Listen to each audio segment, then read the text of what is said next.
right. Welcome back, everyone, to another Learning Tech Talks, where we are living at the intersection of business, technology, and the human experience. I'm looking forward to today's conversation for a number of reasons. But before I get started, just as a heads up, if you listened last week, you know that I talked about some of the changes I'm going to be making to the format of the show. More to come on what that looks like and where things are going. Something else I just want to make people aware of is I've started a Substack where I plan on actually taking the show and digesting it down into basically a snackable takeaway for each one of these episodes so that you can follow along. And if you don't have a chance to catch the whole thing, you can at least get the TLDR version of it. So I will share those links in the show description if you're watching or listening, but I would encourage you all to follow along as things continue to evolve. Now, transitioning over to today's conversation, I'm joined by Raj Jha again, Raj, great to have you back. We had a ton of fun on our last one, and we're going to be talking about the state of where the XR space is right now, which, for those who don't know, is an umbrella term for all the different realities that we're going to talk about. But we're also going to talk about what that looks like as AI has stepped onto the main stage, because for a lot of people, it sucked the air out of the room and they thought, hey, maybe that whole XR thing was just a fad, and it's not. And we're going to get into why it's not. So Raj, thank you so much for joining me. It's great to be here with you again, Chris.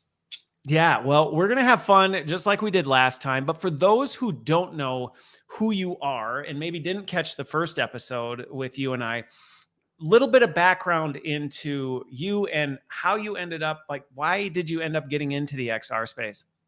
Sure. So back in 2000 to 2008, 9, I was at another company that was focused on building simulation software for enterprises so that companies like Toyota, Boeing, Porsche, they could build their products on the computer using physics simulations rather than building them in the real world. And that meant that they could get their work done 10 times better, faster, cheaper. It's a big deal. And I saw in that industry that software that can simulate the real world has huge power. And I learned a lot, but I thought that simulation should play a much bigger role, and especially in education, because I grew up, I wouldn't be where I am today without a great education system, both in India and the US. And I saw that simulation should be used everywhere, in every classroom, every corporate training facility. And I wanted to accelerate that. So that was the inspiration behind starting the company. So I put the word sim right in the beginning. And that's kind of the beginning. Right now, I'm leading Sim Insights, and we'll talk about the kinds of AR, VR, and AI-powered simulation software that we're So building. when you were there, so you were building simulation. And I think it's also important because a lot of times that word simulation can mean a lot of different things for a lot of different folks. So when you say you were building simulations at Toyota, for what purpose and who was your audience that you were doing that for? Sure. So you think about the way a BMW drives differently than a Toyota Corolla, or a sport version of a car drives differently than the other type. There are two ways to do it. One is you race the car on the racetrack. It has all these sensors, they gather data.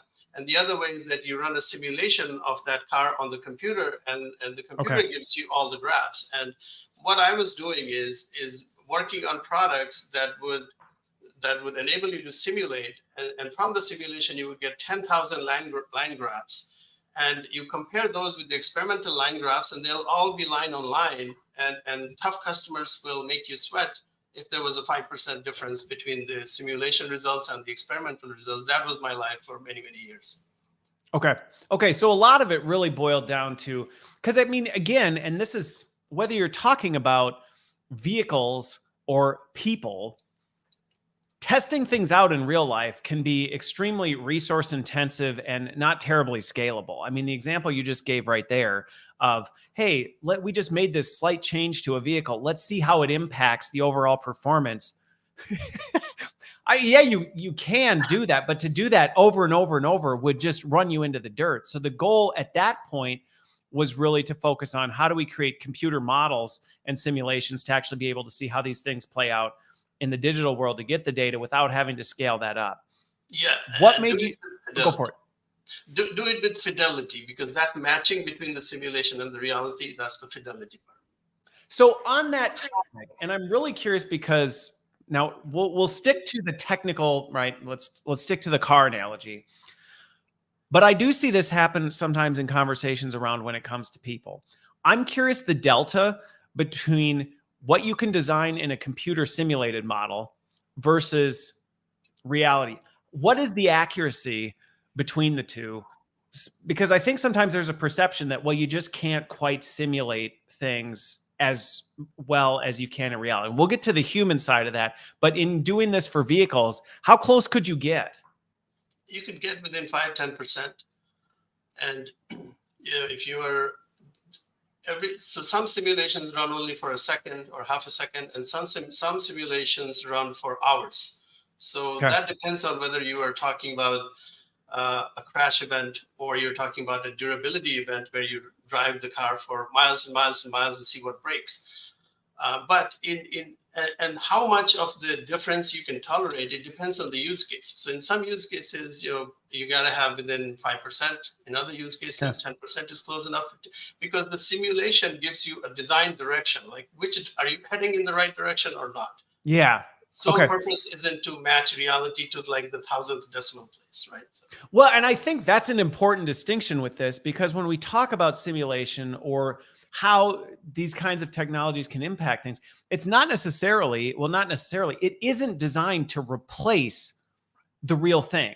We're not looking to say, and I think sometimes that's where we get into these dystopian conversations where people go, oh, are we creating a world where we sit in a chair and never take a head? It's like, that's not what we're talking about. Simulation isn't designed to replace completely the thing, but like you said, to create trajectional direction and say, all right, hey, are we on the right track? Are there big things that we should get, so we can refine it and get to a point where you're doing it? Is that fair? That's exactly right. You have to always have a goal in mind. It's not just for its own sake. It's for some purpose. So in that case, the purpose is to design a car. In the case of learning, the purpose is to give somebody the targeted learning objectives, that now they understand this, or now they can do this. Okay. And that's where we'll talk about the shift. But I'm curious, so you're designing these simulations, you're figuring this out in terms of, okay, if we can simulate a car on a track to be able to see how performance is impacted. What made you decide to make the shift and go, if we can do this for vehicles, why not do this for people? Because it's a natural transition, but I'm curious what for you was the catalyst to make that shift.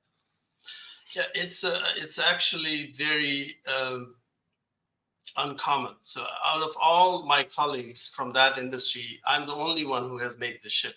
So it's not interesting. So even though to me it's just a natural, like, well, you do it for machines. Why on earth wouldn't you do that for people? But that's not necessarily a common connection. So there's a couple parts to your question. One is, why shouldn't that be done by other people or somebody? That a lot of people can agree to that. But for me, the question was, should I spend the rest of my life trying to do this very difficult, challenging entrepreneurial thing, give up my comfortable job? Yeah. So for that personal question, I've always been kind of frustrated with the way classrooms and schools are. Initially, it was in India.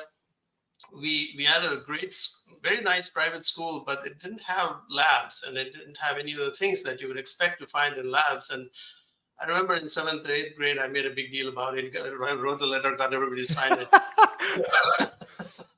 Raj is chewing out this district. What the heck? We're too busy sitting in classrooms. We need to actually practice this stuff.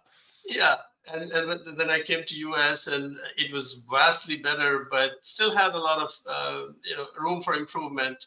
And when I got into the simulation industry, I got to go to all these companies all over the world, and I saw how much resources they had.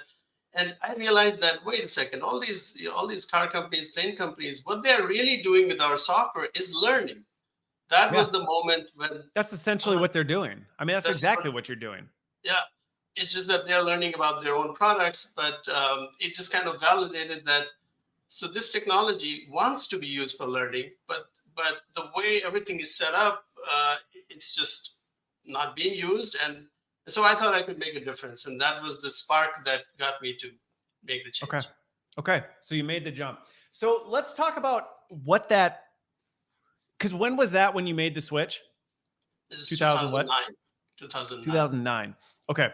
So as you made the switch and you looked at it, because it's been interesting for me watching the state of immersive technology and whether we're talking specifically simulations or just the immersive technology state as a whole, where was it at that time? So obviously I'm guessing the way it was handled in the automotive industry, specifically around vehicles, was different than where it was in the human simulation type of thing. So what was the state of things at that point? So at that point in the training and learning, everything, the big deal was web. Okay. If you remember at that time, web was not as big as it became in the subsequent 10 years. So the big thing was trying to move things into the web. In the training and learning field, everything was text and image-based, slideware kind of content was there. There was no VR devices. Those devices started to come in 2016, 15, 16. So, but there was a smartphone, so there was a lot of excitement around the iPhone and the iPad. Because that would have been right around the time the iPhone was coming into the mainstream. Yeah, mobile was taking off. So there was this feeling that if you could use those devices to do simulation-based learning, that would be a big deal. And those were my work was focused on that. Can we enable simulation in the browser? So, well, and I think that's a really important distinction, because yesterday I have not had a chance to go back and tackle some of the comments, but that still to me is one of the biggest misconceptions that exists when it comes to simulations and immersive tech, is that in order to experience, and again, I get it, there are certain people that get really feisty if you start talking about VR and you say in a browser. Some folks get really upset about that and they say that's not really truly VR, but that's not the point, in that there is still this perception that to start leaning into immersive tech or simulations, you have to be device specific. You have to be using wearable technology, which, as you just said, in 2009, I mean, it was there. There have been VR devices for quite some time now, but it was not, in 2009, it was nowhere even close to even where it is now. So did you go into it with we need to go into this space, but we can't be thinking headset first? Was that from the ground up where you started? Yeah, I was not thinking about headsets at that time. So, headsets are kind of secondary to my focus and our company's focus. Our main focus is on simulations. Okay. So if you think about the Star Trek holodeck, that kind of thing. So because simulations are active, right? You are interacting with it. You are actively, like 10 times a minute. You are thinking something and finding out. You're actively doing something. This is going away from this passive consumption to we're actually engaging you. You're participating, I guess would be a good way. It's very participatory.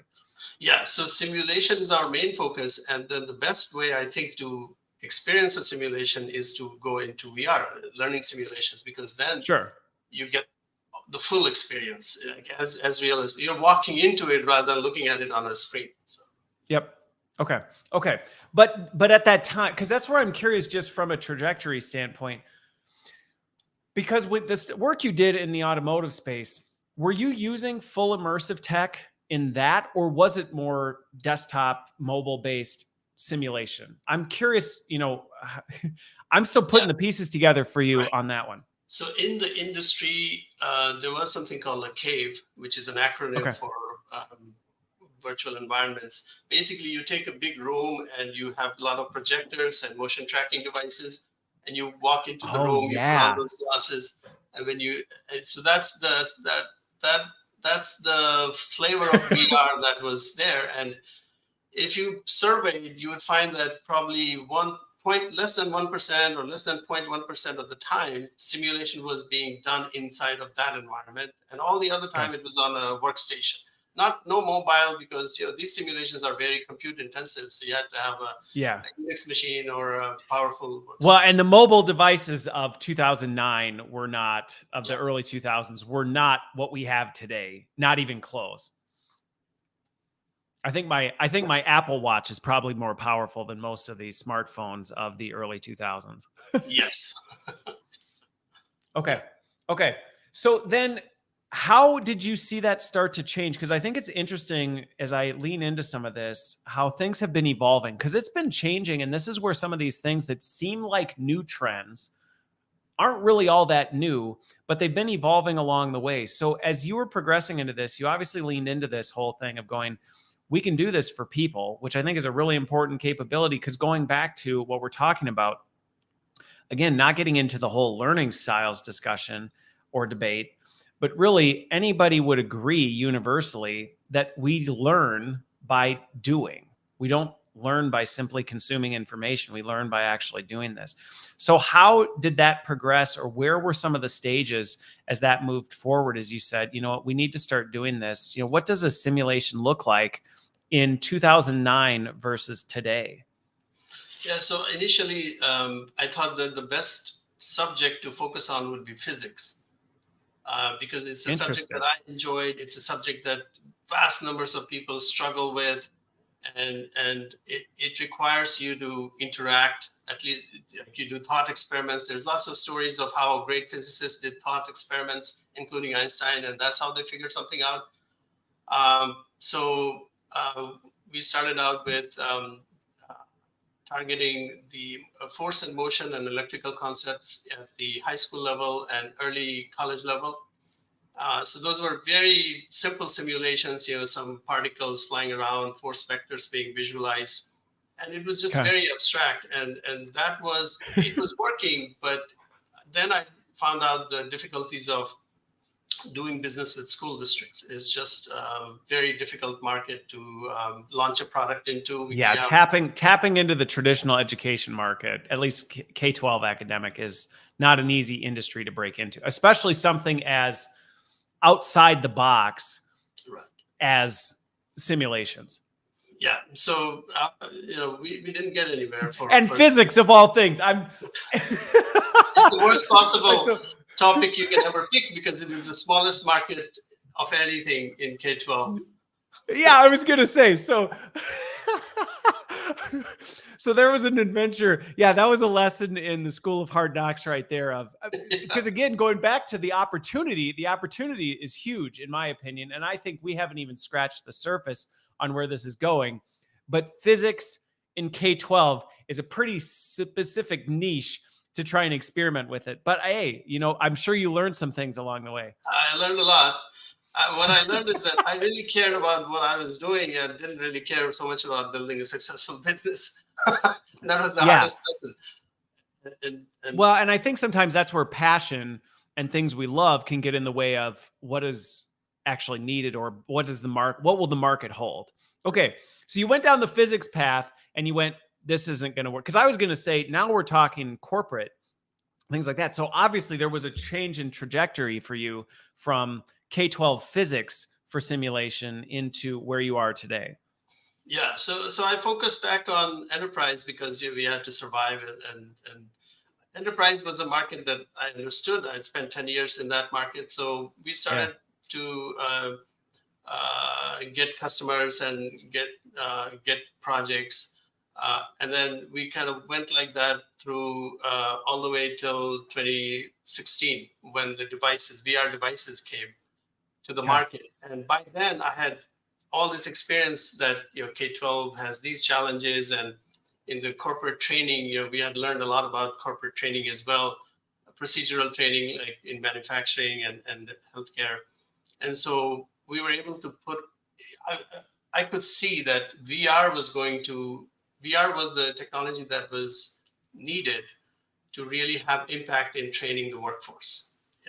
Okay.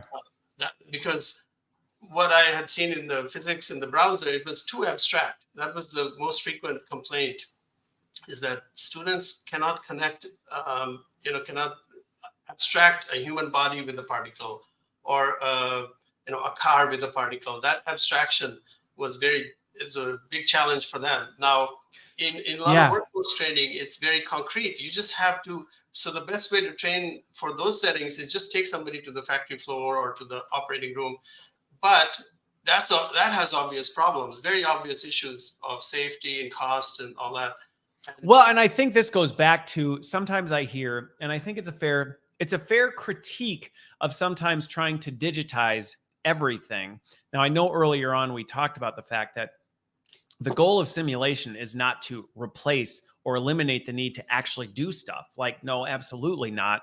But is it a powerful way to get you the 80, 90% there? And I think this part that you're hitting on right now is this whole idea that, sometimes you will get this. Sometimes people just need to experience the environment. And there's some truth in that I think, to your point, you can't necessarily put someone on a browser and go, here, do this, and they get the full experience. So I can see where the immersive capability suddenly said, well, now we could only get to maybe 50, 60%. Layer on the immersive tech, again, going back to like, how far can you really go? How close can you get to the real thing? I can see the immersive tech now closes that gap from, yeah, we can maybe get you a 50, 60% there to now we can get you 80, 90, maybe even 95 if we're really pushing this hard. Right. In fact, our first project that came out of Canada was about architecture, from the field of architecture. So how do you design in a hospital building, there's a medication room. How do you lay it out so that when nurses come there in a hurry, they are less likely to make mistakes, which has patient safety implications. So we created a VR environment, and people went in pretending to do all those tasks and collected data, and they compared it with people doing it in the real hospital environment. And they found that there was an amazing match between the two, but the cost was 10 or 100 times lower because significantly lower. Yeah. Well, I think of an example of this that I had some good friends. A good friend of mine led the innovation lab at McDonald's for a period of time. And if people aren't familiar with McDonald's, the science they put into how they run one of those restaurants is absolutely mind-blowing. It's absolutely mind-blowing what they do. And they have an innovation lab where they do what you described, where they set up the kitchen in all these different random configurations to try and optimize what is the best way. How do we reduce the number of friction, the amount of friction in assembling? And again, you might be like, assembling a burger, but it's down to a science of, if we can squeeze 2% more out of the organization, we can increase our profit margins. And it's brilliant, but it's extremely time and resource intensive when they have to flip that innovation kitchen and go, okay, we're coming up on McFlurry season. Where do we put the McFlurry machine? How does it fit into the workflow? It's extreme. And they've got to find people, and you got to fly them there. I mean, it costs massive, massive, massive amounts of money. And what you're describing I can see where it would reduce costs by exponential components. And what you're saying is that the correlation between, well, how much of a difference are we really seeing? It sounds like you can get extremely close. Right. That was because I came from enterprise where everybody is very hard-nosed about ROI, or things are not getting done. And so then in 2016, that was the project where I was able to combine VR and my enterprise background and show it's a published paper that there's ROI in that setting. And that was a big validation that if you can do this with nurses in a healthcare facility, deliver ROI, there's going to be big, huge opportunities in all these different areas. Okay. Now, 2016, I even think about where the immersive hardware was 7 years ago compared to now. Again, I still don't know that I see the wide scale adoption of the hardware.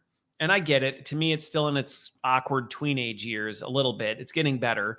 But how has that changed over the past, let's say, 6 years? And how is that starting to shape the possibilities? Because even some of the excuses of, well, XR, hardware is not accessible, those justifications are quickly dwindling. Again, it's not that it's everywhere. We don't have a device in everyone's pocket like we do smartphones, but it's definitely growing.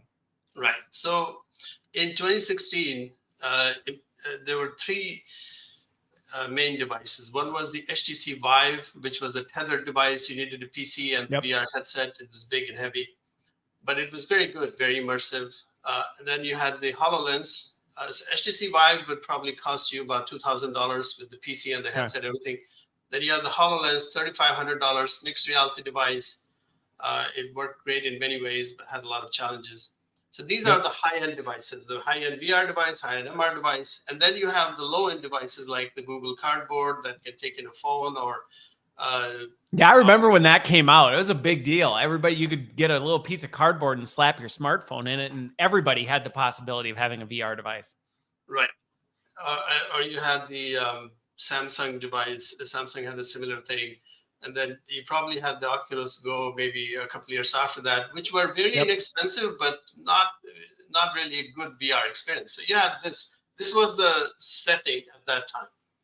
Now, today, I was just in LA where I tried out the Oculus Quest 3 in its mixed reality mode, and obviously it does VR. So you have a $500 device, which is probably competitive with the HoloLens in its mixed reality capabilities, and it's, I think, vastly better than the HTC Vive of 2016 in its VR capabilities. $500, everything in one form factor. Okay. So this is the Quest 3 that because is that one on the market yet? Yeah, you can pre-order. Okay. Okay. Yeah, that's what I mean. It's ready for pre-order. It's not something that's there. But so you would say the Quest 3 hands-on with the device itself is at the level of at least a more high-end mixed reality device? Because I think that was another thing that as I've been watching the hardware space, it's been a little bit tough because there was this, well, do we invest in AR device? Do we invest in VR device? Are we really going to have both? And to me, it was a matter of time before we started seeing that emerging, which I think what Microsoft has done, I think Apple Vision Pro took a big step, but it sounds like the Quest is really actually making that even more accessible to anybody. Yeah, so $500. And there are some restrictions, like we cannot access the camera right now, but I expect that those will get relaxed. And then you have a $500 device that does both mixed reality and virtual reality, which is a huge deal. Untethered. Oh, that's huge. Yeah. That's huge. Well, and I think that's just it, is being able to flip between being in a fully immersive environment and then also being able to be in your regular environment while still having the capability of layering that on the top and being able to do a lot more with it. So, okay. So as we think about this in terms of the simulation though, and what people can use, I think the example that you described is a really good one in terms of being able to kind of run these simulations of, hey, what if we were to do this? How are you seeing that shift into, because what I do sometimes see with business leaders, with L&D leaders, people like that, is there is this kind of niche area that they'll go, yeah, I can see how it could work in those environments, but it's usually a very narrow sector. And to me, I see way more opportunity for leveraging this. So where are you seeing success and where are you seeing larger scale adoption? Because again, going back to some of the things you've said, I've heard, yeah, high risk, high safety, things like that. And I'm like, no, this is capable of simulating. We should be doing simulation and active learning in far more than just some of these niche use cases. Right.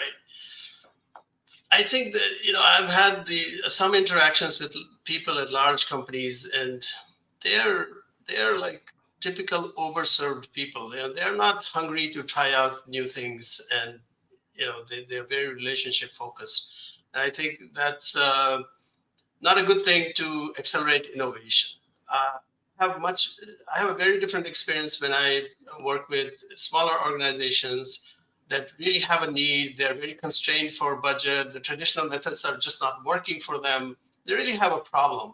And in that setting, I find that all of these standard objections that you just mentioned, a lot of people are raising, they're off the table like immediately, because these people really have a problem. And I can give you some examples from different fields, like a manufacturing facility in South Carolina, healthcare training on the West Coast, even classroom education. So I would say that the big difference is being an overserved or an underserved group. Okay. And for the underserved groups, where the problem is significant, people are really passionate, they want change now. There's like all the reasons are there to try out VR, and okay. Okay. Well, and so I want to follow up to this, but Orlando, I'm jealous because Orlando has his. He got his Quest 3. He said it was delivered 2 hours ago. Yeah, So, ours is coming today too. oh, yours is coming today? Darn it, man. We should have gone live 2 hours from now. Maybe you could have like popped it on and could have actually done a walkthrough with it. Yeah, and so your point though on the opportunity to experiment with some of this stuff, I think there is, you know, greater opportunity for us to think about this, especially around what you said in terms of, where really are you running into some of these problems that people need to practice? Going back to the very beginning of this conversation, where are people completely off track and we need to just change their trajectory? And the way we can change their trajectory is by putting them in a situation where they actually get to play that out. And is it a replacement for them actually doing it? No. But anybody who's been in any sort of field, whether that's formally in learning and development or even just in a business leadership position where you're trying to change people's behavior, it is hard work to change people's behavior. It is not something that you just do because you send out an email or you put together a well-coordinated video that explains to people, hey, here's what we need you to do. Now go do it. There's actually a lot that it takes to get people to start getting comfortable with it, being able to execute against it, practicing, failing, because inevitably, no matter how small the change, you're going to make mistakes along the way. And that sometimes the stakes are too high to risk doing that in a real environment. Right. Yeah. So I think the question is, where have you seen success? Is that the question? Yeah. I mean, where are you starting to see some of this adoption for folks that is outside the traditional, like I think of environments where, aviation. Yeah, we use VR for training our pilots. Well, of course you do, Okay. high risk situation. But where are some of those ones where it's starting to expand out beyond that? Sure. So I'll give you 3 examples from 3 different fields. One is from manufacturing. So I was at a workshop at Georgia Tech, and I sat at the table with a gentleman who was leading workforce training in South Carolina. And he talked about his so we were all giving presentations. His presentation was basically that there's a big company there in the state that is hiring people, and their training process and the work is such that people quit in 1 day, 2 days, sometimes even the same day. And these are well-paying jobs, but people are not really able to stick to it. So we spoke afterwards, and I told him about VR, and he said that he was looking for vendors and he was getting quotes from Canada and other places. And so within a few months, we started working with them. And within 3 months after that, we had a system running. And what that did is it shifted the training from a noisy, dangerous factory floor into a nice, quiet, air-conditioned room where now, if you are the person who just joined, you're not overwhelmed by that. So half the reason that people leave so quickly is that they get overwhelmed by the actual job condition. Now that you are training in a calm environment and you're able to do as many reps as you want without wasting raw material. So that's where a lot of the ROI comes. Okay. Also, the environment is so bad that you have to have earmuffs. Now you can't hear the expert, but they're trying to tell you. I mean, it's just night and day difference between what their business as usual training process was and what the VR-based training process was. So there was a huge ROI. There's a case study on our website.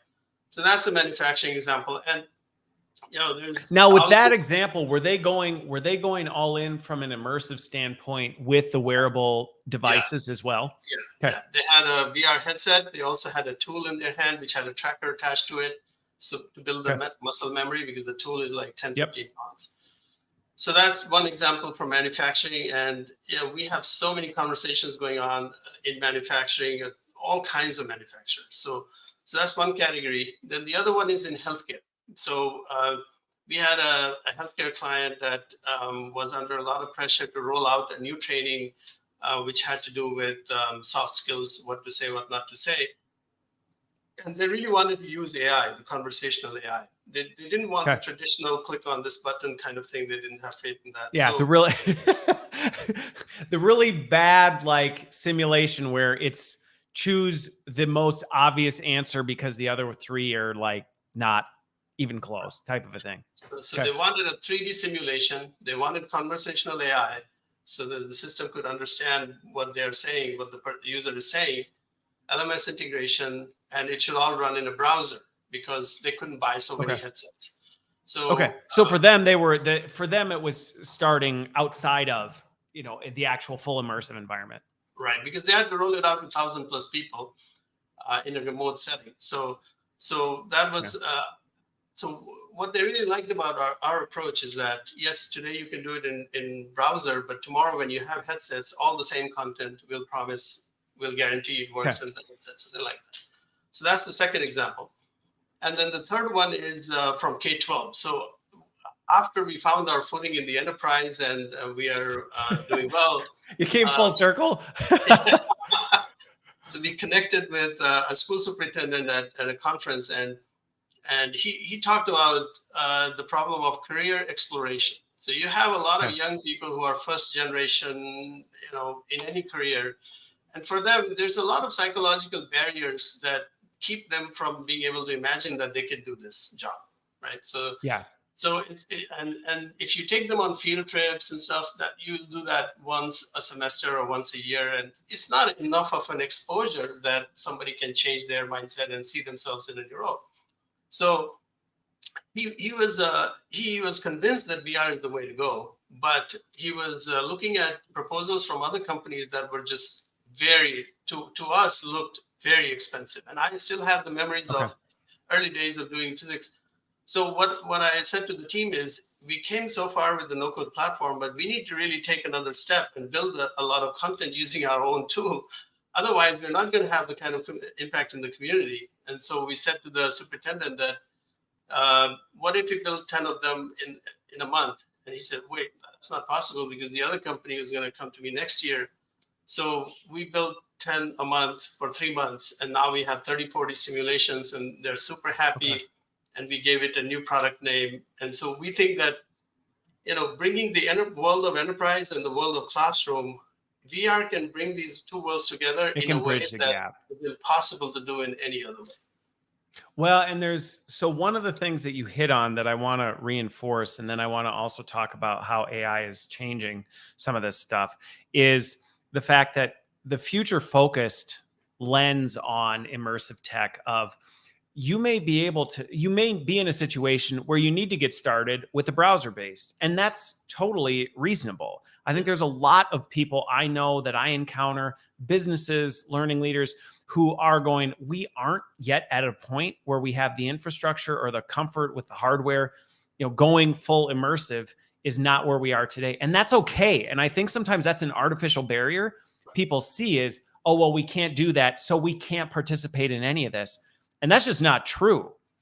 But I think what you're pointing out with this is, it is an opportunity to be future focused in this by laying the foundation of saying, hey, if we can get people to start thinking about simulation and experiential change, then as the hardware, as the technology matures and becomes more readily accessible, flipping the switch and taking this from 50 to 60% and turning the volume up to 80 to 95%, you're not reimagining your strategy all over again. You're literally just flipping a switch. Right.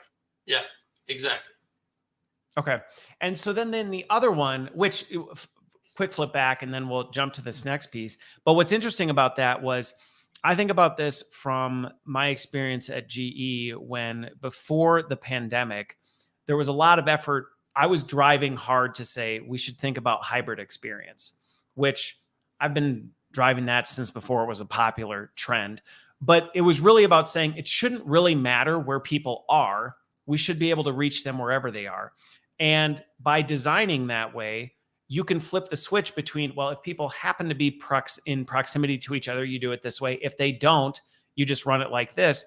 And so when the pandemic hit, flipping a switch was extremely easy. And I see a similar parallel here to saying, if you get in the mindset of simulation, if designing for experience, then when the hardware changes, you're literally just toggling to a new device. And yes, that'll have its own challenges, but it's not rebuilding your whole strategy. Absolutely. Okay. So then let's talk about how AI is impacting this, because going back to something I said in the very beginning, and I'd love your take on this, when generative AI came onto the main stage at the end of 2022, it really did suck the air out of the room, and everybody was on the open AI bandwagon. And again, I love open AI. I use it all the time. But there was this limited thinking about what it could do. And it was really about, well, how's it going to write more content? And I think there's largely still a lot of focus on how it's going to generate more consumption of content versus the possibilities of it can do a heck of a lot more than that. So I'm curious, again, not that generative AI was new in 2022. So I'm guessing you were toying around with some of the possibilities before 2022, but how has that changed the possibilities in terms of, because even just what you described, spinning up 30 simulations in 3 months, 5, 10 years ago, that would have just been an insurmountable task. That would have just been something that very few people could even imagine doing. Yeah, so these are shorter simulations. These are 3-4 minutes. Even still. Yeah, still, yeah. And that's made possible mainly by our no-code platform. So the key to accelerating is, first of all, have a no-code platform.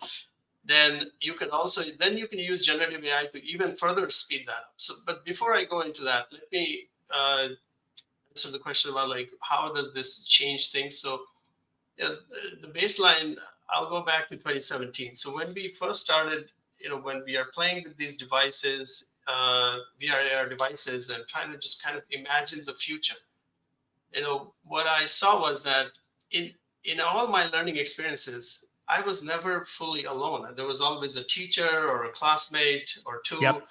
And you always have all these people. And in this social setting, you are, building your understanding. Yeah, you go off and read some stuff, but then really the learning is it's a community based. There's a lot of community based learn. I mean, and there's tons of science behind how important it is to have a community around you when it comes to learning.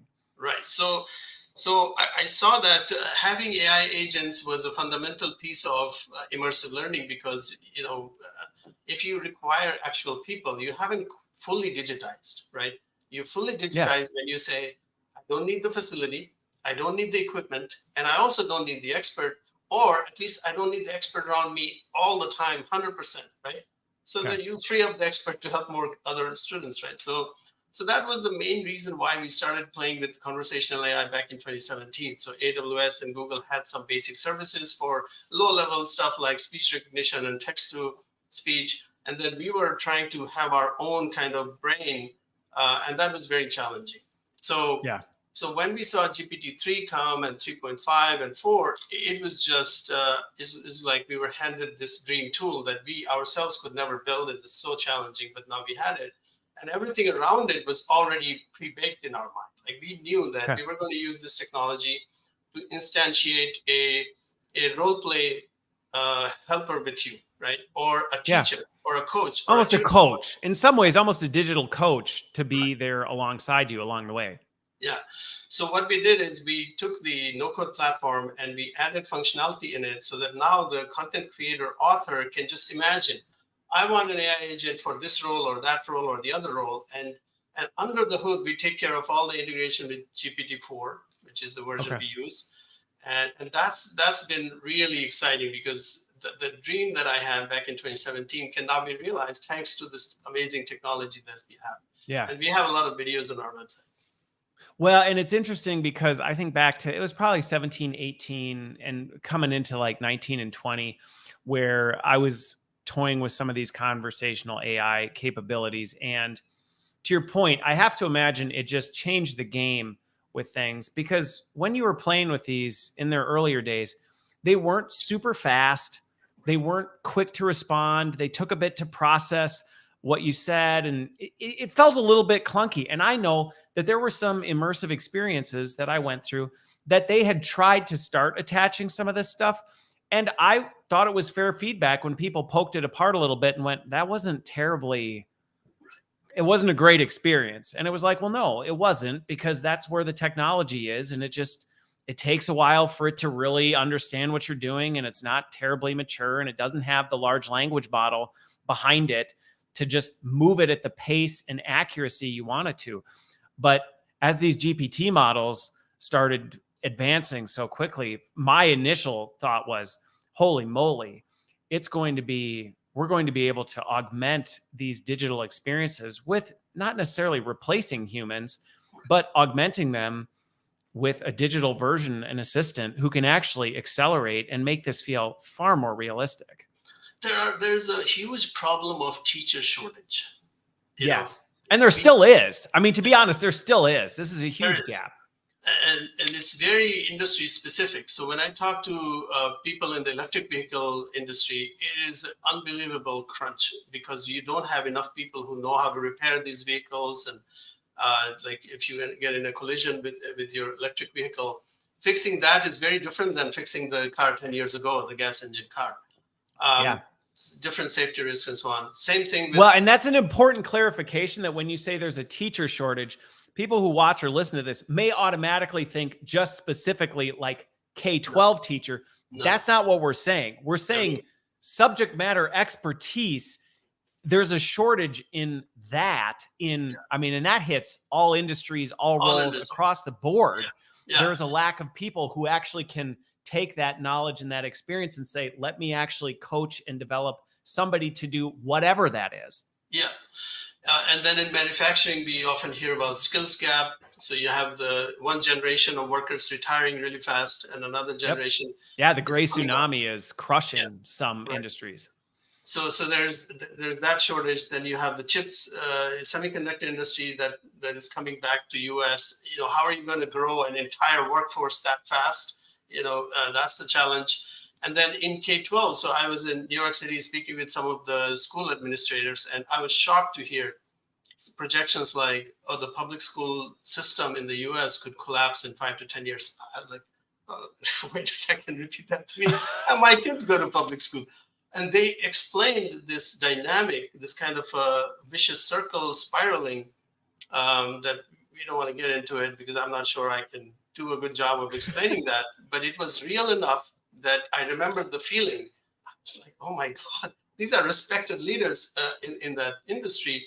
10% of the classrooms, I was told, in LA today don't have a teacher because there's a lack of qualified people who can do that job. Yep. And so this is a big problem. And whether you have a teacher who is exhausted or you just don't have a teacher, anywhere on the spectrum, I think that we should work as hard as possible to use generative AI technology to assist all these teachers. Like in COVID, the nurses were overworked and burnt out and so on. And it's the same thing with teachers and experts in every industry. And we need to build tools to help them, support them. Well, and going back on some of these overall workforce and just kind of economic trends that I've been watching and following, there was and has been this desire to resurrect or kind of bring back into the mainstream this idea of apprenticeship and that whole model of how do we actually do this. But to your point, one of the biggest bottlenecks for that is there's a lack of people who can actually apprentice and coach these people into these different fields and actually grow. And it's a major shortage that is hitting a lot of places. And even going back to corporate learning leaders who may listen or watch this later, I don't think I can think of a single time where I've encountered, advised, or been involved with an organization that went, we've got enough resources to cover everything.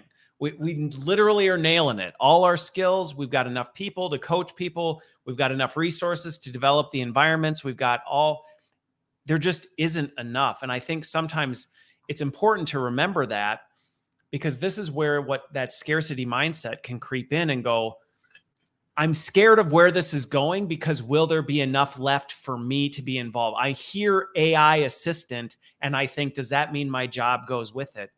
And I just look at that and go, are you kidding? There is so much to do and there is such a shortage. That is not a concern for me whatsoever.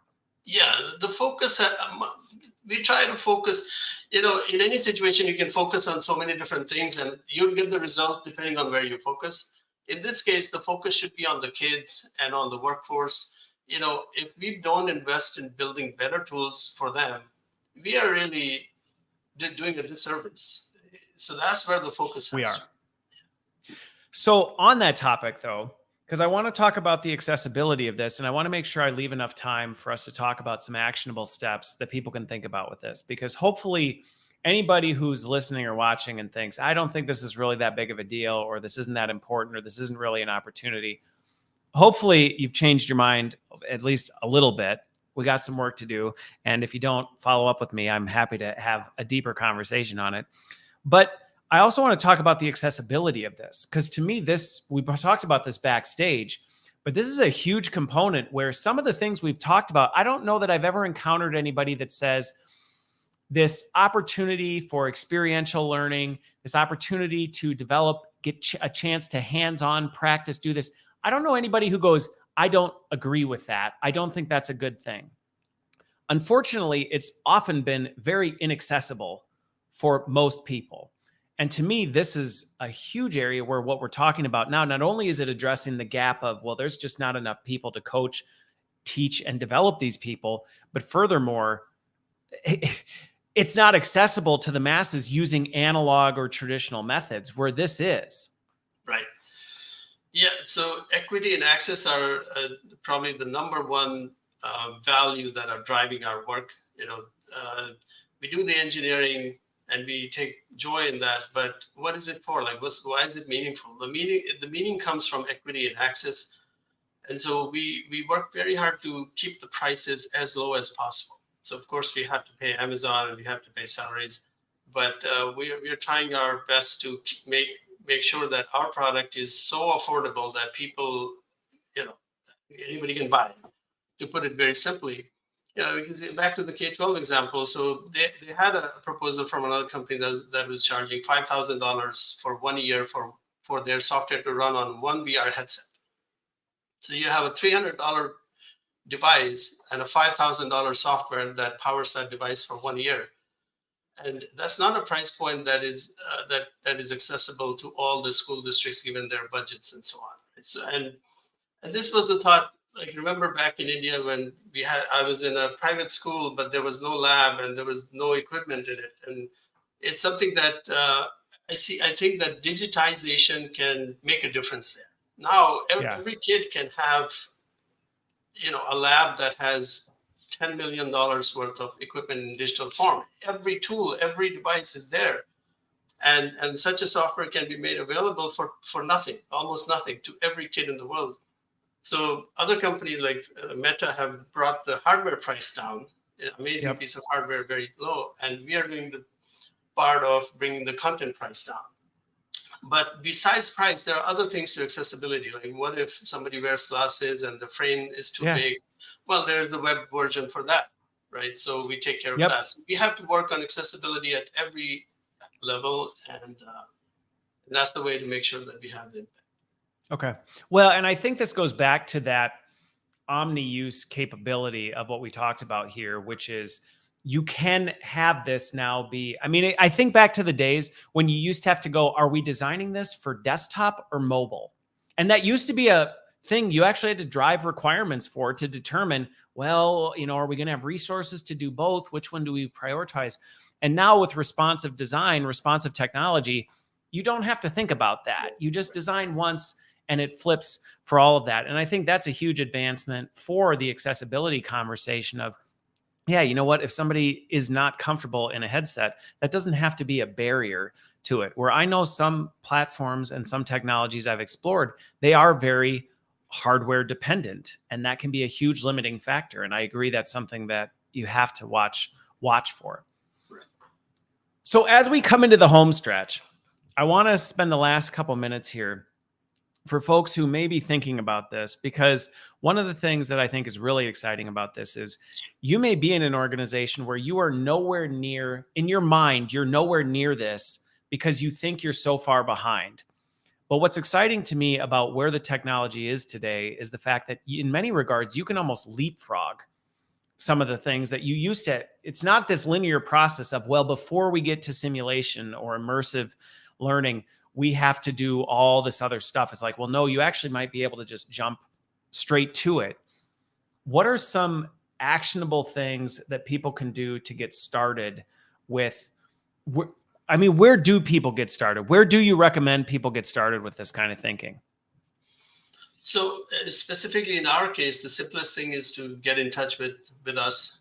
We can get on a call, talk about kind of what their needs are, and then lay out, give them recommendations on how they can immediately or as fast as possible start working with this technology to help more people unlock the benefits of AR, VR, and AI powered training. That's kind of our mission statement.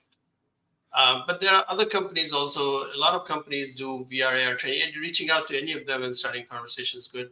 But if you're not ready to have a conversation, there's a lot of material on the web. We have a lot of case studies on our website. So just kind of start to look at that kind of content or listen to shows like this to become aware of what the benefits are. Okay. Well, you know what? I'm not going to argue with you plugging for people listening to shows like this, because that really is the goal of this, is as I have these conversations to help people be more future focused and to think about, hey, here's where things are. Here's where we are today. But what does that mean as we triangulate? Where do we want to be? Because ultimately, there's an opportunity for us to, so often I think we get so focused on what's right in front of us, we tend to try and skate to where the puck is instead of trying to think about, okay, but where's the puck going to be? Because the reality is, no matter what you're doing, it takes time and resources to get up to speed on this. And if you're always just going to right where we are today, you're always going to be behind versus seeing, okay, if this is where things are at, how do I stay 3 steps ahead? I am, and I think my additional thoughts on this is, and I'm curious your take, we've only got a few minutes, but there is something different. And you had this experience because you were designing simulations. There is a skill difference for somebody who can think about and deconstruct an experience into a simulated environment than just, how do I tell people information?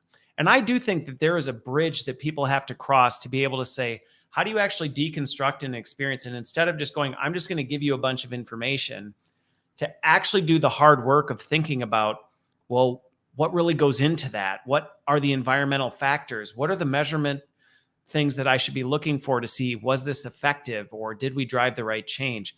Any tips or suggestions for folks to help them bridge that gap? Yeah, it's a really important point. The skill required. I hear a lot of people expressing a lot of concern that, even with no code tools, it's very complex to build simulations. I mean, some of that is true, but we have to always remember that what's the goal here? The goal is to help some other human being have a better learning experience. Learning is one of the hardest things that people do because you're going to put something in your mind for a long period of time. It has a lot of cost. And why should you put this thing in your mind and not some other thing?